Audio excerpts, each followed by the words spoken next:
Hello, this is Don Mitchell. Welcome back to Disciple, the book that gives you 60 or more experiences in drawing closer to God and fulfilling more of your calling from Him for expanding and improving His kingdom. Uh, this is a calling that's been on your life since before you were born and actually since before the worlds were created. So today we'll be focusing once again on part two, live the gospel. In other words, following the commandments of Jesus. And in doing so, we're going to focus on the first lesson in week five, which is entitled, Do Good to Those You Used to Dislike. And we'll once again begin by considering some verses from the Bible. In this case, from Acts chapter 10, verses 25 through 29 in the New King James Version. As Peter was coming in, Cornelius met him and fell down at his feet and worshipped him. But Peter lifted him up, saying, Stand up, I myself am also a man. As he talked with him, he went in and found many who had come together. Then he said to them, You know how unlawful it is for a Jewish man to keep company with or go to one of another nation. But God has shown me that I should not call any man common or unclean. Therefore I come without objection as soon as I was sent for. I asked then, For what reason have you sent for me? What a great example this is of how God changes our hearts so that we do the things that He wants us to do. Dislike can be based in many circumstances. In Acts chapter 10, verses 25 through 29, we see that the Apostle Peter had overcome his desire to avoid those who were not Jewish because of the custom prohibiting such contact. God helped in this regard by showing God that such distinctions should not be made. In this chapter of Acts, Peter is now ready and willing to help someone he would once have avoided. As we explored in week 2, days 1 and 2 of this part, many reasons for dislike have an even less sound foundation than the prescriptions of Jewish traditions and law originally had for Peter. For instance, someone merely appearing to be different from you might make you feel as if you had a reason to dislike that person.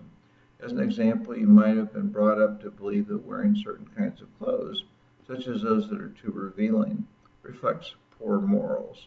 Or you might believe that you could never do other than dislike someone who differs from you concerning one of your strongest personal beliefs.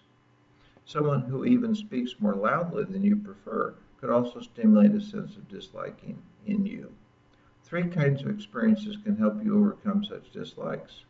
Appreciating that God wants us to love those we dislike, getting to know the person's good characteristics, and developing a relationship with the person through serving him or her.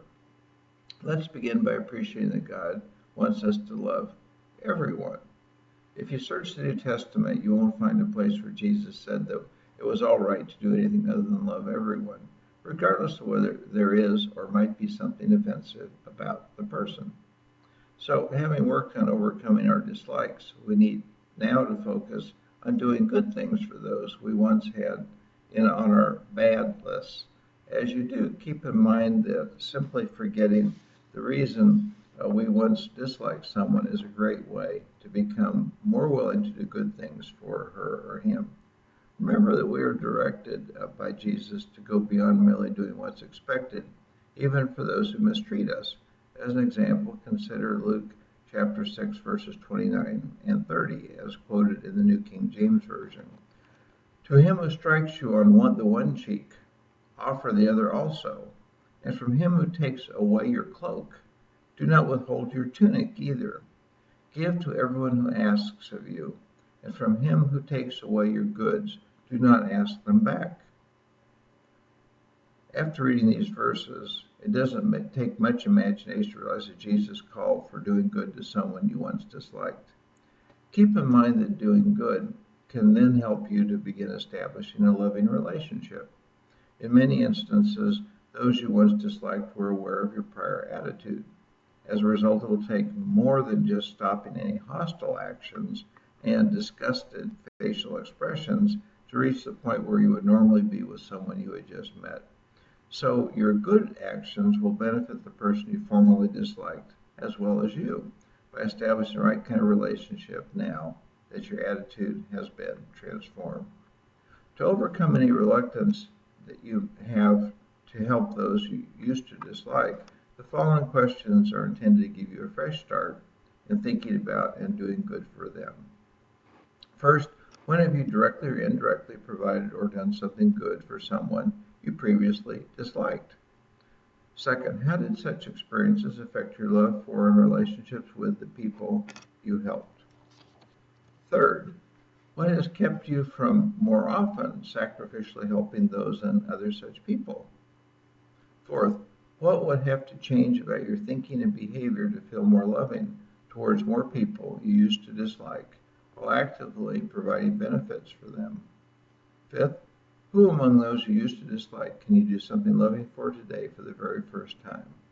Sixth, for whom else among those you used to dislike can you take this or other beneficial actions today? Seventh, what do the experiences feel like? Eighth, how can you ensure that you will do so whenever God wants you to?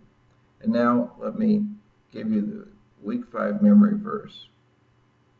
If your enemy is hungry, give him bread to eat. And if he is thirsty, give him water to drink.